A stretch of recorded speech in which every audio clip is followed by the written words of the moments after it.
Građani od nedelje traže ozbiljne odgovore za to ko je odgovoran za sve ono što nam se dešava. Čekajući činjenice, pitali smo vas šta danas mislite ko je kriv. Mogu bi da pretpostavim da su to radikali, DSS i slično.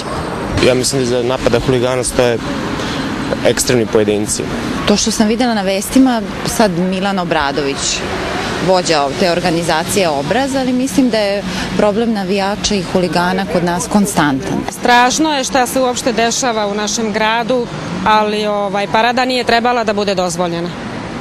Samo, mislim, vlast je kriva svakako. Stoji strana obavještajne službe. Nijedna stranka sigurno ne. Znači, pretpostavljam da nijedna stranka nije, to su neke desničarske organizacije, verovatno. Gdje nema primjena zakonskih propisa oštrih i gdje nema pravne države, tu se rađaju huligani.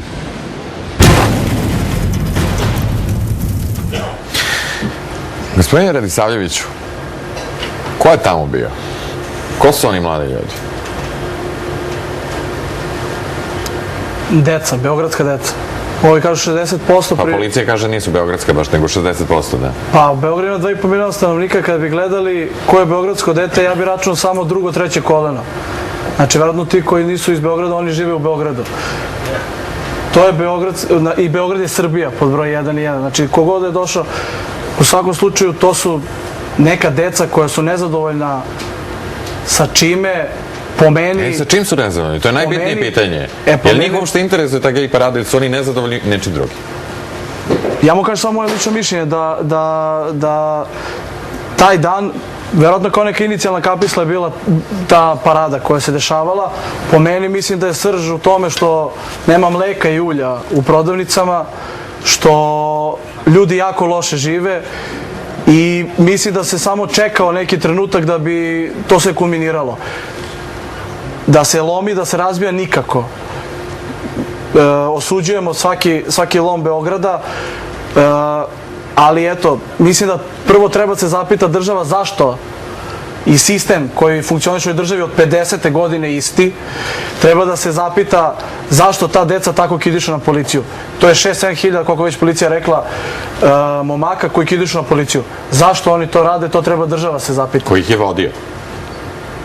Ko ih je organizovao? Ko može da stoji iza... Meni je ovo smešno što kažu da je Milan Obradović organizovao bilo koga.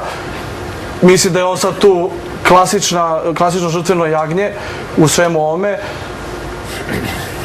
Po nekoj moje proceni, ja nisam bio u Beogradu uopšte tih dana, po mojoj proceni to je skroz spontano se sve desilo. A zašto je prvo što je spontano nasilje, to je pitanje nije za nas ovdje. Ja mislim da ipak u tom scenariju postoji jedna greška. Ne može spontano da izgledaju da svi imaju skoro isti broj godina i da skoro svi isto izgledaju. To nikad ne bude spontano. Pa ne može čovjek od 60 godina da se bije s policijom. Nego? Šta to znači? Taj čovjek od 60 godina kaže, ti idi... Gospodin Milivojević je 2000-te bio mlad kao sad ovi momci, on je tada se tuko s policijom.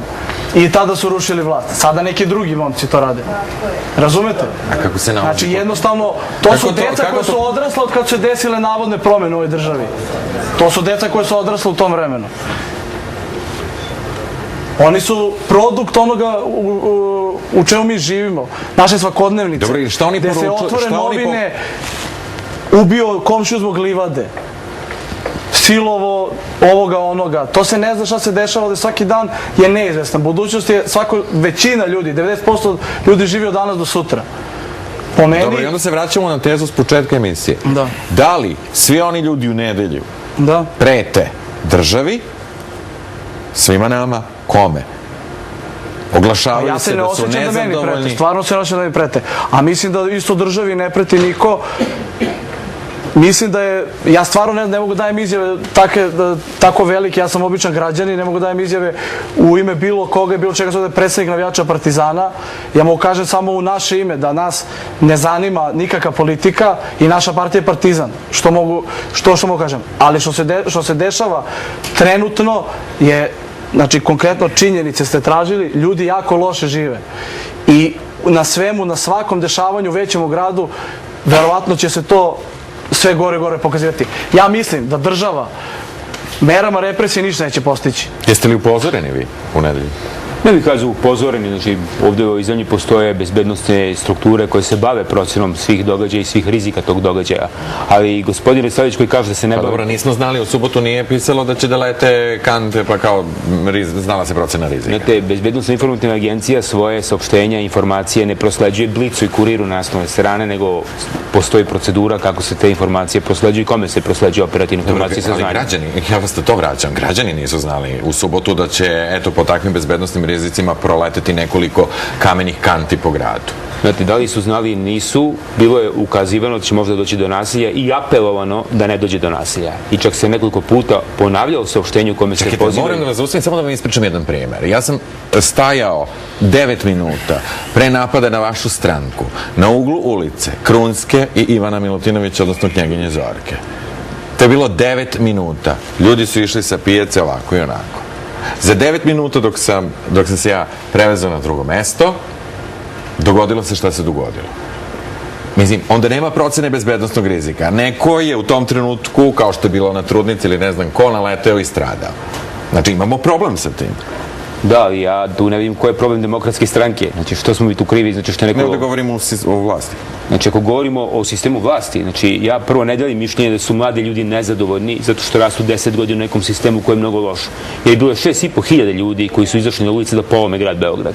Kad je nezadovoljstvo veliko, kao 5. oktobra, onda izađe 1 milion ljudi, pa onda izađu ljudi od 60 godina koji se biju s policijom, pa izađu ljudi od 70 godina koji se biju s policijom, pa izađu trudne žene da se bore za bolju budućnost. Ali ne izađe 6.500 ljudi samo da iskaže svoje nezadovoljstvo trenutnim stanjem u zemlji, tako što će razviti problem.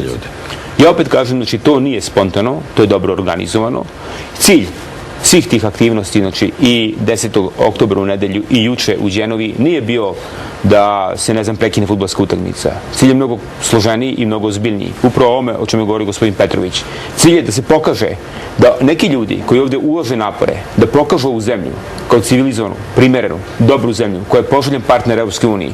Neko ko želi... Nemojte samo o toj spoljnoj slici, ja mislim da mi imamo unutrašnji problem. Ja vam govorim o unutrašnjem problemu. Neko, ne govori to niko sa spolja da radi, to neko iznutra radi. Hoće da kaže, vi koji se trudite da pokažete Srbiju kao lepu zemlju, vi Novače Đokoviću, koji igrate tenis i pobeđujete, mi ćemo da vam pokažemo da mi možemo da budemo mnogo gori nego što ste vi dobri i pokazat ćemo Holandiji, evo, ovakvi su ti divljaci koji zaista ne zaslužuju da uđu u Evropsku uniju. I to je pokušaj, znači, nekih retrogradnih snaga da kažu, nije događaj dana to što je Hillary Clinton posetila Beograd i Srbiju označila kao lidera u regionu, nego je događaj dana to što mi možemo da prekinemo sportsku utakmicu kad god nam se hoće. Ali neće niko u ovoj zemlji određivati šta će smeti, a šta neće smeti da se radi. Ja sam protivnik Parade ponosa i bio sam protiv mnogo toga. Ali ja sam protivnik toga da bilo ko kome u ovoj zemlji preti. Jer danas mi se ne sviđa Parada ponosa, sutra mi se ne sviđa način na koji se ja krstim, prekosutra se nekom neće svidjeti kako se ja prezivam. Pa izvinite, ja se borim da živim u zemlji... Dobro, ali tačno je da i svako može da bira šta mu je vez dana. Mislim, to prosto isto lični izbor.